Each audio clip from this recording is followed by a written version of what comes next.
Trump is goading us to impeach him. That's what he's doing. Every single day, he's just like taunting, because he knows that it would be very divisive in the country, but he doesn't really care. Just wants to solidify his base. House Speaker Nancy Pelosi shared her theory today about what the president really thinks about the possibility he'll be impeached, while her counterpart in the Senate, Minority Leader Chuck Schumer, took Republicans to task for their efforts to defend the president. What we have here is a concerted effort to circle the wagons, to protect the president from accountability, to whitewash his reprehensible conduct by simply declaring it irrelevant. In that effort, the leader and Senate Republicans are falling down drastically on their constitutional duty to provide oversight, and I fear to defend the national interest as well. And joining me now is Senate Minority Leader Chuck Schumer of New York. Great. Thanks for making time tonight, Senator. We'd love to have you on. Chris. Let me first start. Obviously, you and Nancy Pelosi are very close. You work together extremely closely in sort of figuring out the strategy of dealing with this president. Do you agree with her? Do you think the president is essentially trying to sort of lure Democrats into an impeachment trap, and he wants you to impeach him? Well, I think every day he has a different strategy. He's not always consistent. But we know one thing, both he and Leader McConnell fear the full results of the report being made clear to the public. The fact that he so often obstructed justice, the fact that the Russians did interfere repeatedly and strenuously in our elections, all of which prove Donald Trump being wrong. And what Leader McConnell did today on the floor was nothing short of despicable.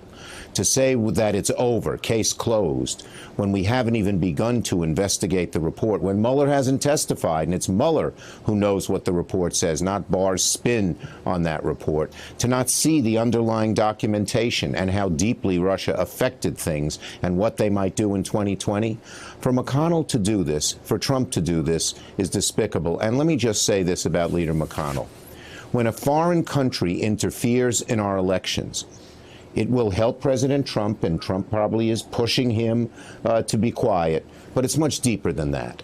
With the Russians' ultimate goal is that Americans will no longer have faith in this democracy. That gnaws at the roots of our democracy and could actually topple the mighty oak that's been the American Republic. So for McConnell to run away from this it's one of the most, he's done a lot of very, very bad things, but this is one of the most despicable. We have an obligation to see what the Russians did and stop it. And one more point, Chris, sorry.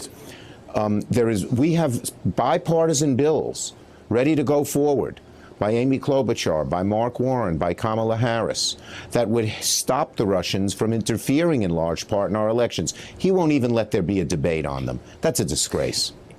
Am I right that, I mean, it seems to me that the leader has sort of kind of slowly but surely, but totally kind of transformed the body you work in, Senator. I mean, you essentially are a judicial nominating body. Exactly. And the leader just doesn't bring anything up. I mean, even stuff that's not hugely controversial. There's bipartisan. What has happened to the U.S. Senate? Well, he has made it into a legislative graveyard. The House has passed so many good things, and McConnell won't even bring them up for a debate. Here, what's supposed to be the grandest debating institution in the world, we don't have debates. We rubber stamp appointments, largely right-wing, largely unqualified. And, for instance, this week we will not debate a single piece of legislation. And there's so much to do. Look what just happened in Colorado. The House has a bill that has the support of about 90% of the American people, universal background checks. Fear of the NRA, he doesn't bring it up. We have the Violence Against Women Act to protect women when they are abused. He won't bring that bill up. We have proposals passed by the House to protect Americans from being, from when they have pre-existing conditions that their insurance companies can't take advantage of them. He won't bring that up. He's going to pay a political price for this. Americans don't want a legislative graveyard, but I have never seen a leader do this. Never. The real question, I think there's broad agreement along different ideological strands, the Democratic coalition broadly, that the president is acting in ways that are provocative, that run afoul of the balance of power between the Article I and Article II branches. There's a question about what the remedy is. I mean, Elizabeth Warren came out today, your colleague, obviously, who said Impeachment proceedings have to begin. We took an oath to defend the Constitution. It's not a question of what the polls say or what's politically expedient. Do you agree with her? And if not, why not? Okay, I think it's two steps. First, we have to let all the facts come out.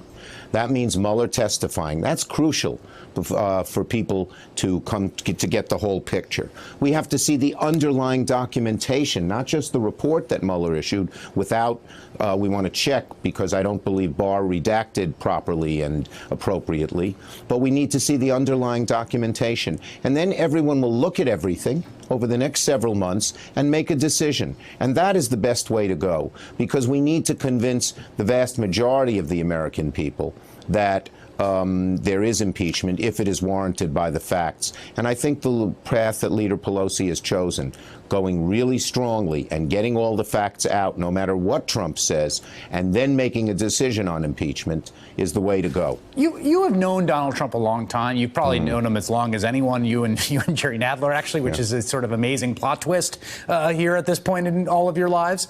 Did you ever think? But do you... the man is fundamentally, I think, as the New York Times shows, he's a fraud and a con man. How do you understand what he understands, what brings him to heel? Because it seems to me like he is playing a power game with Congress and doesn't care about niceties of norms and doesn't care about niceties of law, frankly, and will not stop until something essentially forces him to stop.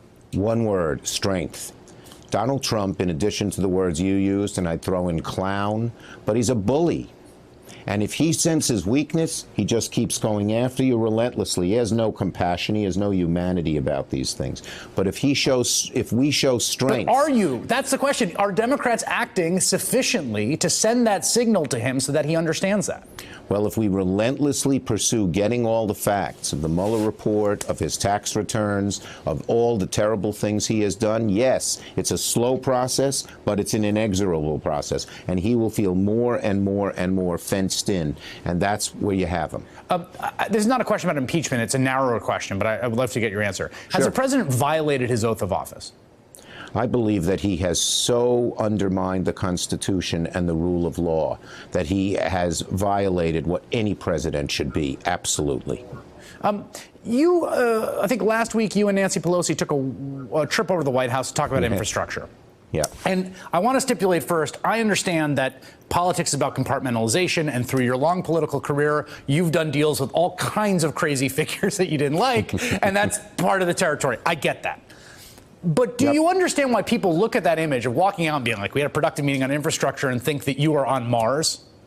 Well, here's the point here. First, anything we do that might end up being constructive, it's not going to stop us from investigating the president, from looking into the president, from trying to make him come clean on all the facts.